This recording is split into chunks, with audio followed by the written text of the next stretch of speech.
Okay, we are back. Oh, since nobody's on, I might as well go ahead and test it out.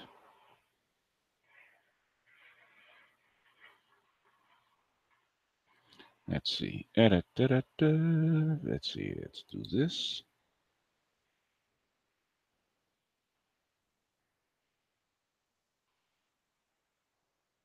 Let's see. Let's do this. Let's go back here real quick. But chat has popped out already.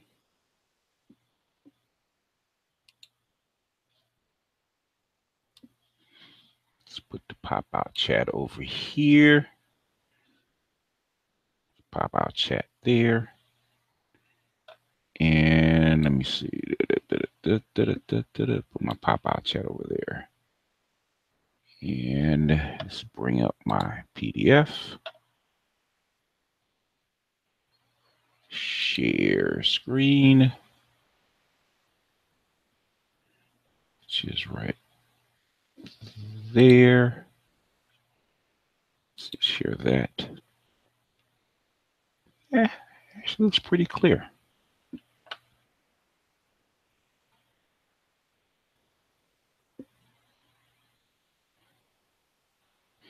Actually, it doesn't look that bad.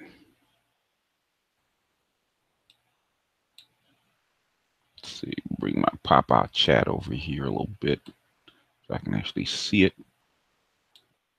And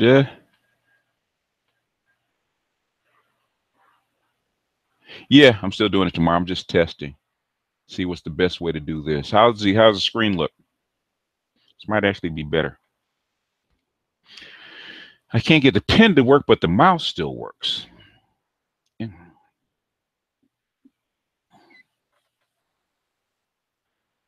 Screen looks okay. Can you read it?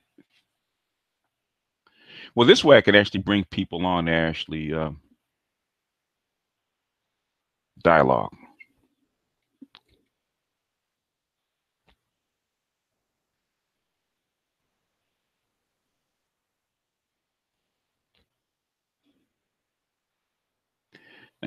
Let's go ahead and read this.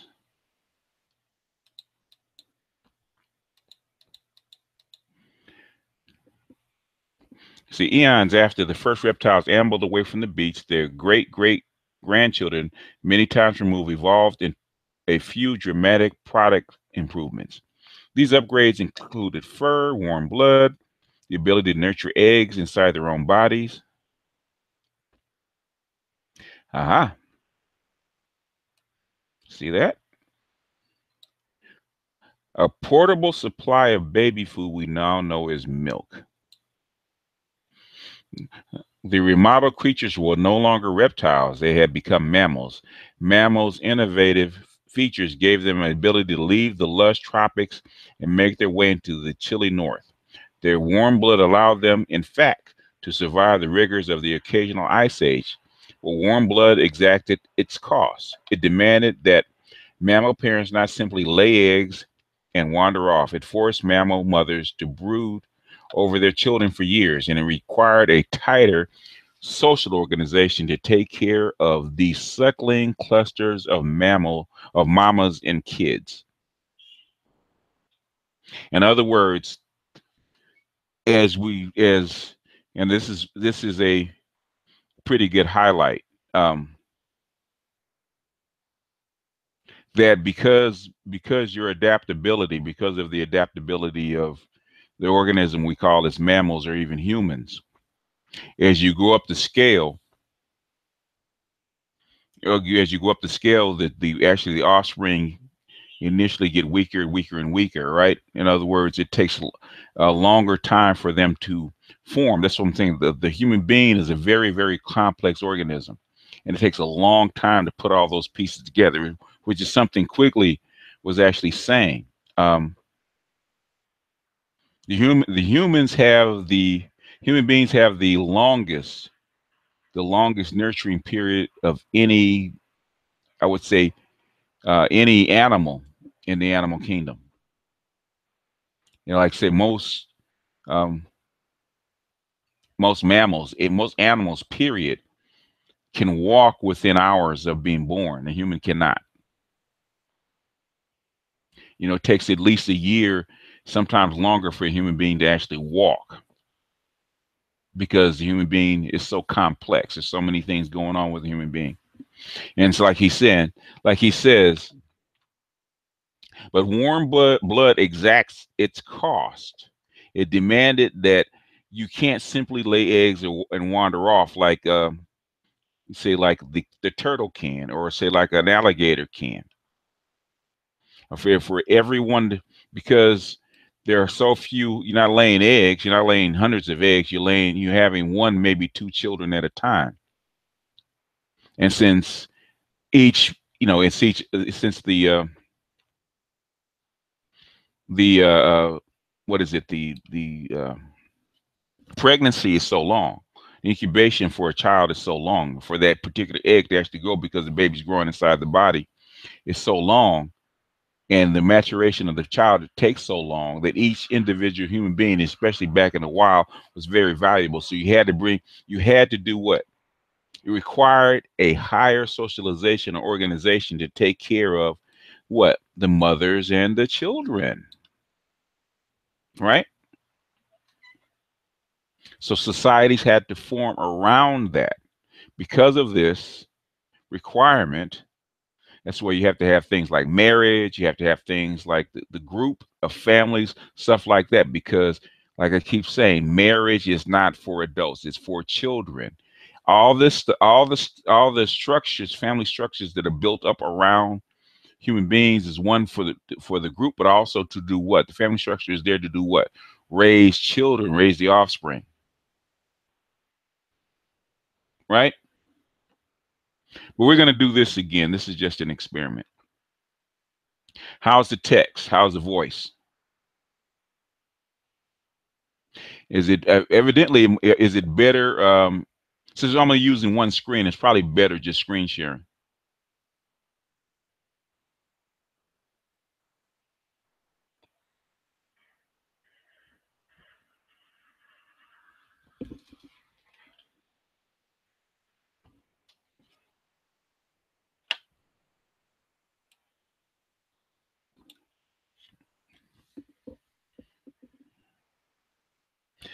Well, thing is, it wasn't thought of. It's not one of those things. It's like you got to remember, um, it's not a brilliant idea. It's something that forms over time. Your whole culture is formed around biological needs. It's something that nobody thinks of. It just happens to happen. In other words, it's like the survival of the fittest. If you abandon your children, guess what's going to happen? They're not going to be around to procreate, uh, and keep the group going, right?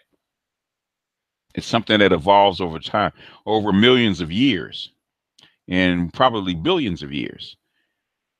So what we think of as culture, what we think of as culture, is something that has evolved naturally.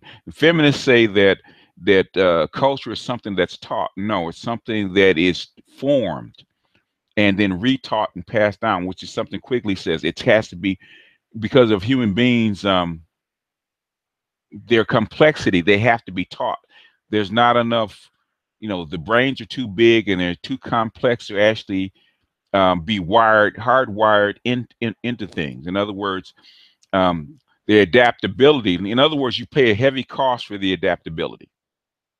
That's what he's saying. If we're just in the tropics where you could just drop your eggs and wander off, because of the heat of the sand and whatnot would hatch them, not the heat of the body, and then they were already wired up because they're fairly simple organisms, that they can have all their hard wiring already adapted, like turtles. In fact, I did that about culture. Turtles are already wired up. The mother doesn't have to be there. Like you said, if you have hundreds of sea turtles trying to get um, to shore, only a small percentage of them are going to make it, but that's enough to basically what propagate the species. Whereas human beings, that's not possible because of our complexity. But our complexity of our culture and where our bodies are built allows us to adapt.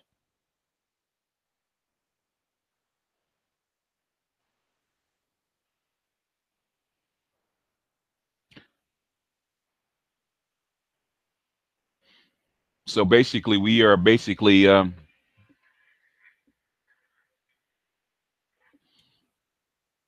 what's going on, Gigi? You can't get in, or the internet is bad.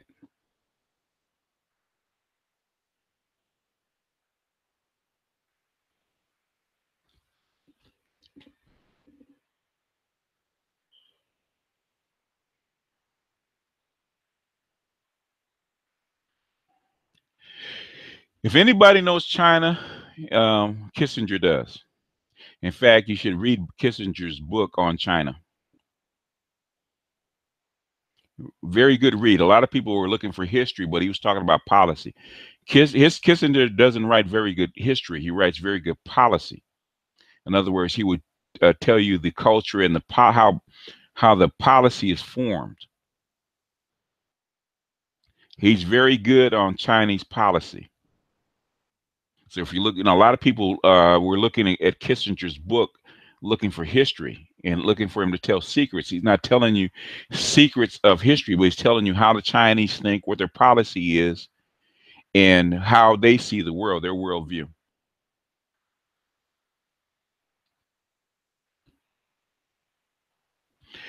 About 15 more minutes, folks, and I'm going to drop off. So I don't really need to use.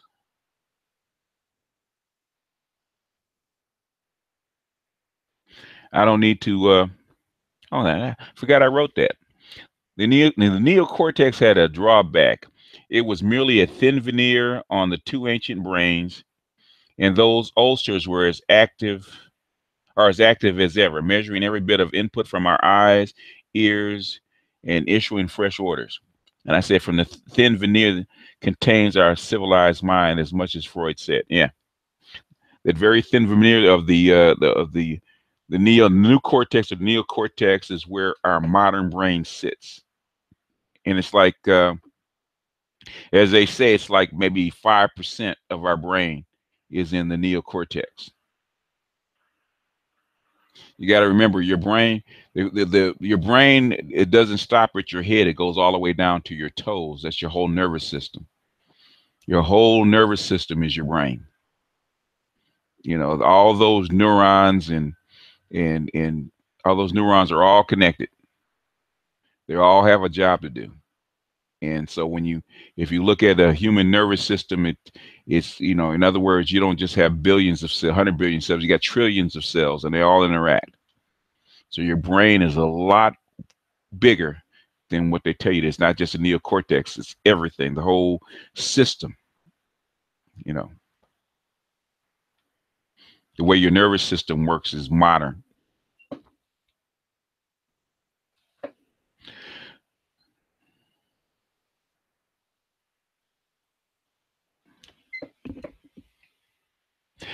Um, in other words, um, I think R is the I think K is what R is what the competitive or the tournament, and K is the cooperative.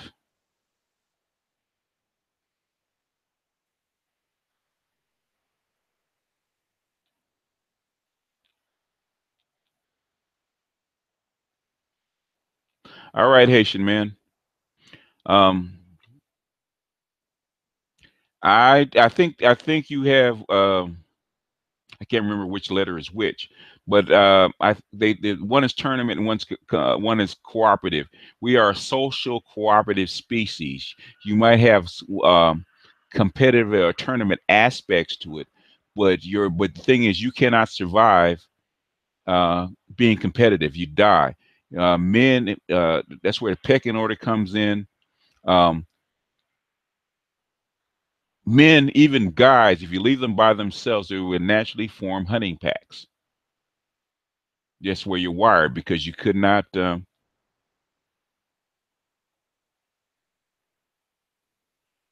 It goes blank on the screen. Okay, it goes blank on you in with the screen. Well, that I don't know.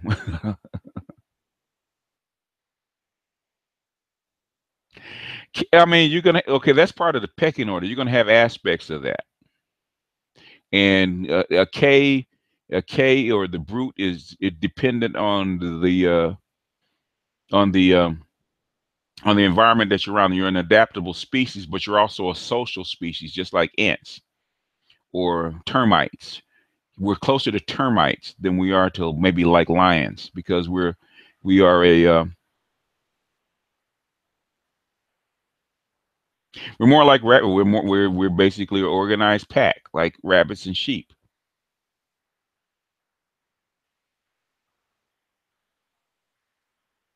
No, there are no liberals and lefties. Everybody, there are no rugged individuals. Okay, woman of the past, it completely depends on where it's blurred and not depends on your resolution. If the speed is too slow, what's going to happen is that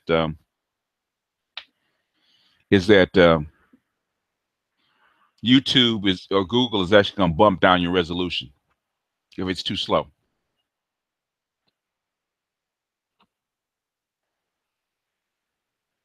But I'm probably more worried about the recording than I am the live recording because you can always go back and replay it.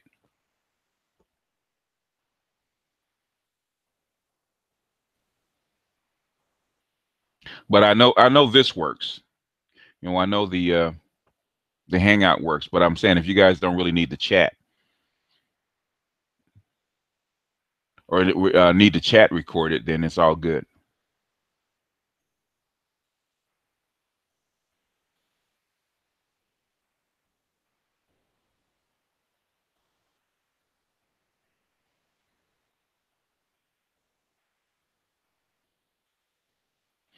No, I'm saying is your conscious mind only uses like 5% of your brain, Gigi.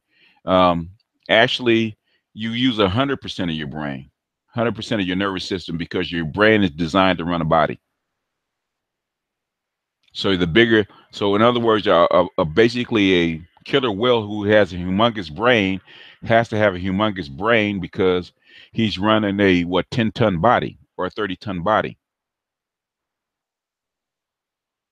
Whereas you don't have to have as big a brain in a human being because you're only running 150-pound body or 180-pound body at the very most you're running 300-pound body, so your brain is more than adequate to run that.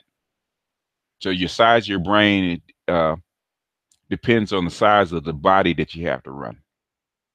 So like you said, 5% of your brain is for conscious thought. Basically, your conscious thought is a layer on top of the brain that runs your body.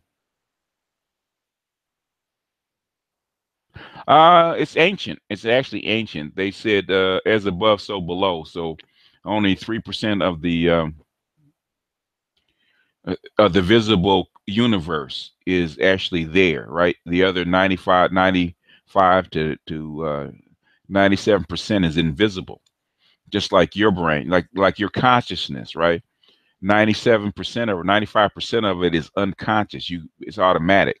In other words, your brain takes care of that in the background. That's your unconscious, and you can only access a little bit of it at a time because there's no way your conscious mind could focus on um,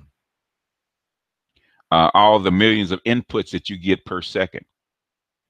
Imagine how many inputs your eyes just get just by seeing colors and shapes and motion and light and all that stuff. That's all automatic, and your unconscious uncodes all that and then sends it to your conscious brain. And you go basically it's just like driving. If you drive 90, like I said, 98% of it you don't even see, you're not conscious of, right? You only focus on what the cars that are moving, maybe a traffic sign. You can only do that one at a, one piece at a time, right? And a lot of times um, a lot of that is shifted to your unconscious mind. Like, say, if traffic is moving back and forth, it only alerts your conscious mind if there's an emergency, like a brake light, or somebody swerves in front of you, or there's an accident, or there's a sound, or something like that. So a lot of even when you learn something, a lot of that gets shifted to your unconscious mind. or your automatic pilot. I call it your automatic pilot.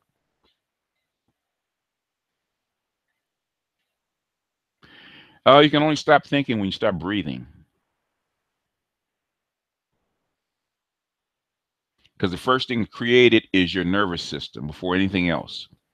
Your nervous system is that line that's stretched out when you're first, that first spark, just like the in creation when the male and female actually came for formed and they separated, and there was a line that formed the universe. Same thing with you. When that sperm gets in, the first thing it does is releases all its energy, right? And then that causes creation, and there's a separation, and that line that's formed between those two halves or those two cells, or actually is actually your nervous system. That's the first thing that's formed. The intelligence is actually formed first, and then everything else is built around it. Like from your head to your spine, everything else is just limbs. Your basically your organs, your ribs, your legs, your arms are all attached to what? Your spine, right? Your spine is your center.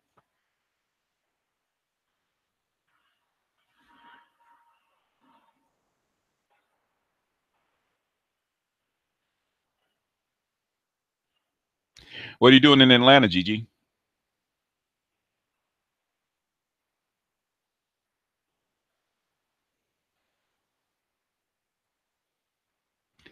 Dantezi, if you had to think about it, if you had to think about it, then you'd be overwhelmed. You couldn't think about anything else.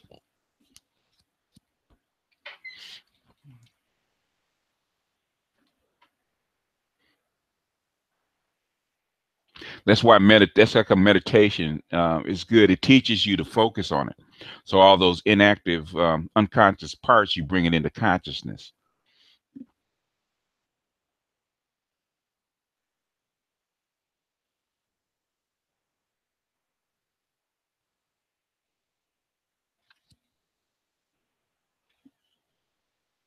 Anyway, folks, this is just impromptu.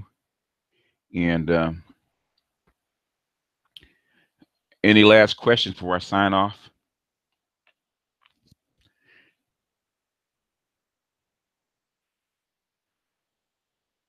All right, go ahead.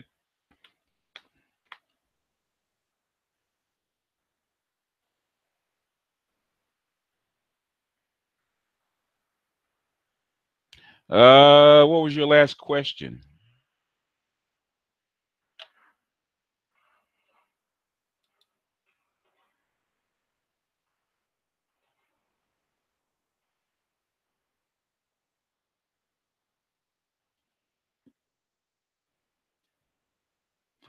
No, I think it's everything. I think the eyes are just part of it. No, I think it's everything. I think your environment, because you have five senses, and there's senses that you can't even detect. So it's it's uh, it's what you eat, it's what you breathe, what you feel. Even there's unconscious energy that's around you. That's what everything forms. Um, can shift your DNA. So it's not one thing; it's everything in total. Yeah, all the sensors plus.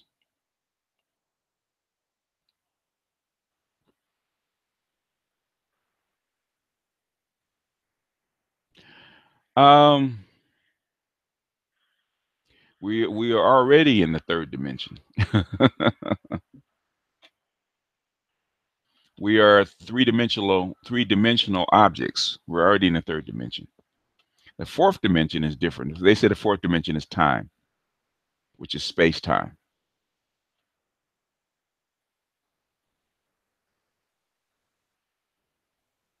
Oh, actually a test, but the only way I can test is being online. Yeah, Rashid, I'm not as good as I probably should be, because if I talk to my Other brothers of light, I would be woefully inadequate in my studies. So I don't quite read as much as I probably should.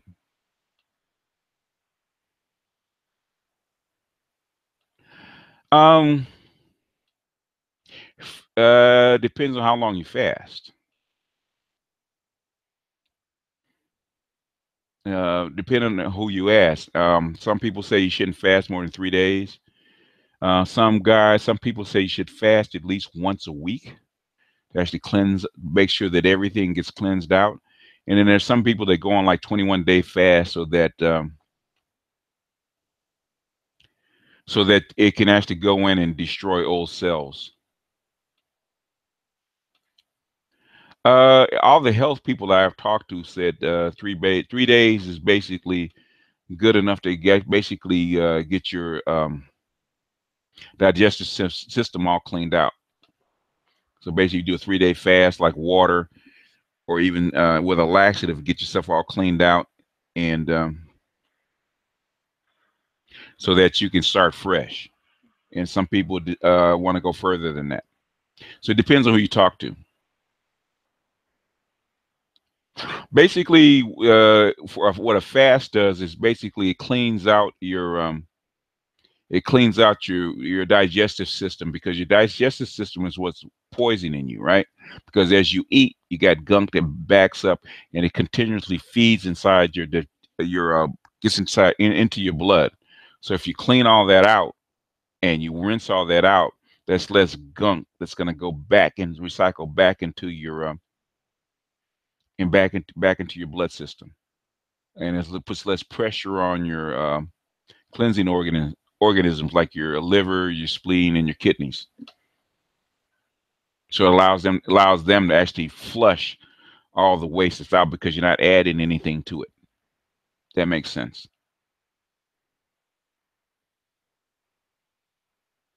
Another book title after this. It depends on what subject you're after, American Male. This book title is basically for the women. It's not really for the guys. I mean, the guys can actually take part in it, but this talks more about Mother Nature and culture and how culture fits in. In fact, he uses a lot of female examples in this particular book. I think Quigley's book is probably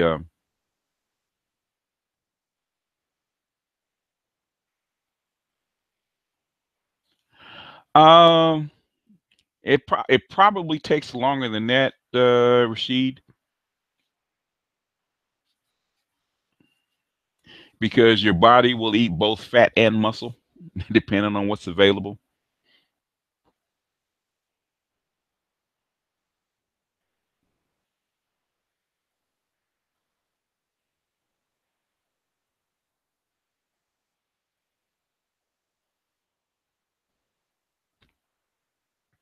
Yeah, lemon juice gets rid of the mucus. So you drink hot lemon tea, like hot lemon juice. It cuts the mucus, and mucus is one of those things that your body's constantly trying to get rid of.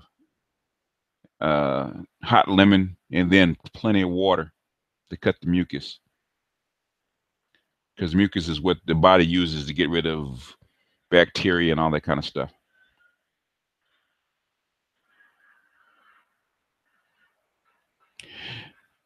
Music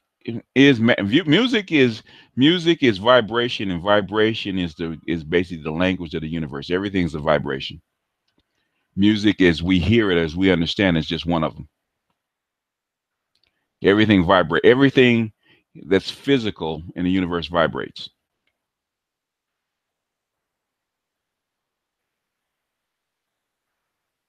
Even your colors. You look up music versus color. Even each musical note has a color.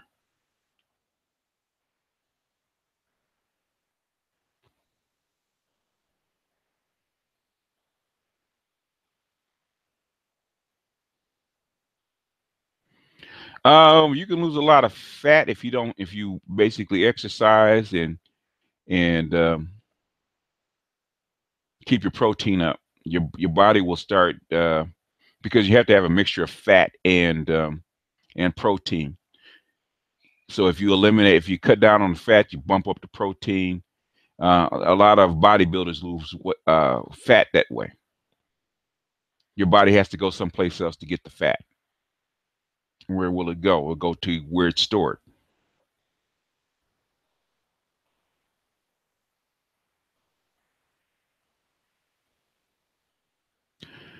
Oh man, I wouldn't even begin to even give advice for that because it depends on what caused the kidney disease.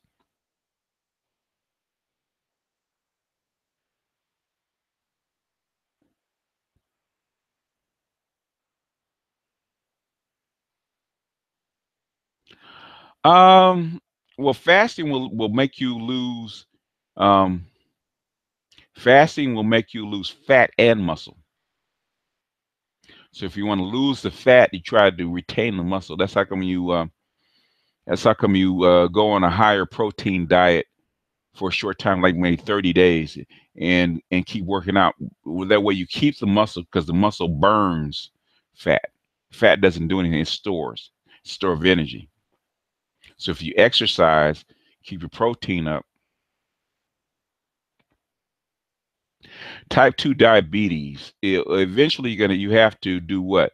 You have to change your diet. In other words, you got to cut out your sugar, go vegan,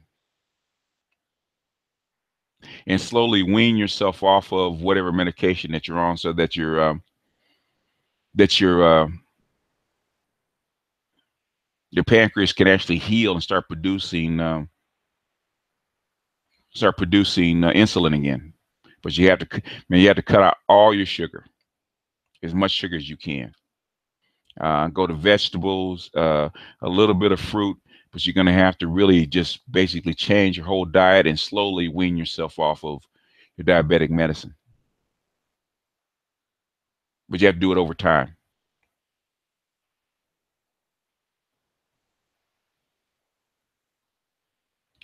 Uh, you wouldn't do it that way. You would basically, if you go to, if you look up Tim Ferriss, the 4 Hour Body, he gives a real good diet for losing fat. There's a couple of ways you can actually do it. For 400 pounds, you have to do it slowly. 400 pounds, basically, you're going to have to give up most of the food that you're eating. You're going to have to exercise. You're going to have to eat way, way, way more vegetables. You're going to have to find alternative protein sources and basically do it one step at a time, depending on whether you're a guy or woman, a male or female.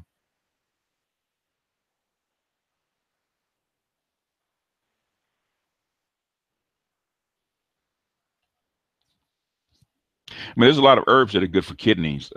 Dandelion root. Um, it's a bunch of others. But basically, I would say they said cinnamon if you're a diabetic. Cinnamon is real good.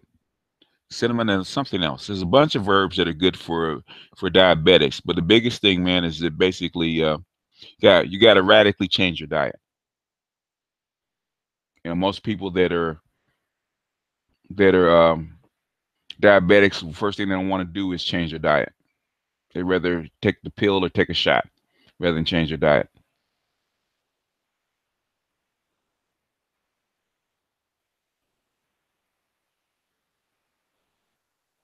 Yeah, I remember that. I remember that. But you will also lose muscle,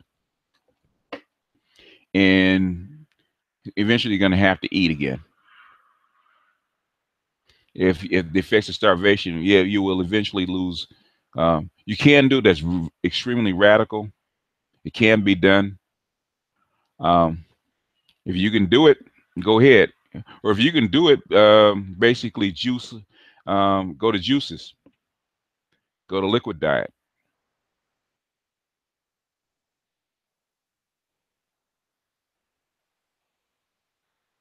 There's tons of them. There's tons of herbs. There's tons of different diets depending on where you're located in the world. Just depends. But anyway, folks. Hey, Captain Kirk, I'm getting ready to jump off. But anyway, folks, I'm gonna close this out. This won't be up, so this is just a test. I'm gonna delete this. So if you're gonna watch it, you gotta do it real quick because I'm gonna delete it. Um, and I'll do the. I'll actually do. I can't. I don't know. I'll probably do this.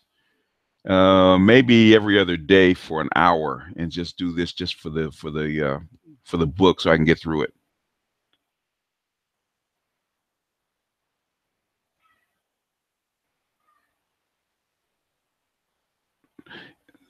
All right, Danteezy. Yep. Well, I gotta go, man, because I gotta do tomorrow. I gotta do the long hangout on Friday and Saturday. And if I do this too much, too many hangouts, man, my brain is like soup.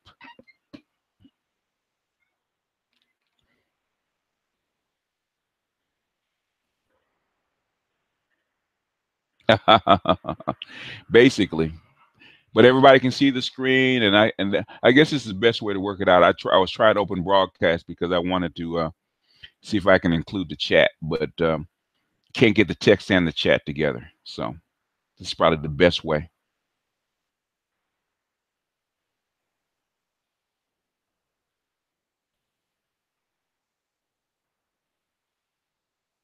Oh, yeah, I think it'll work out better because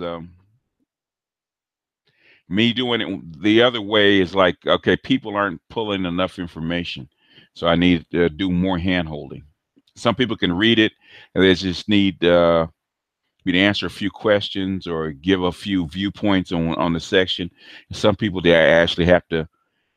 I think a lot of people. I think most people. I have to actually hold their hands. So basically, read it out loud, mark the text, and then so people can actually grasp what I'm trying to say because they're not. Most people aren't getting it. So anyway, folks, I'll see you guys tomorrow night. I'm out.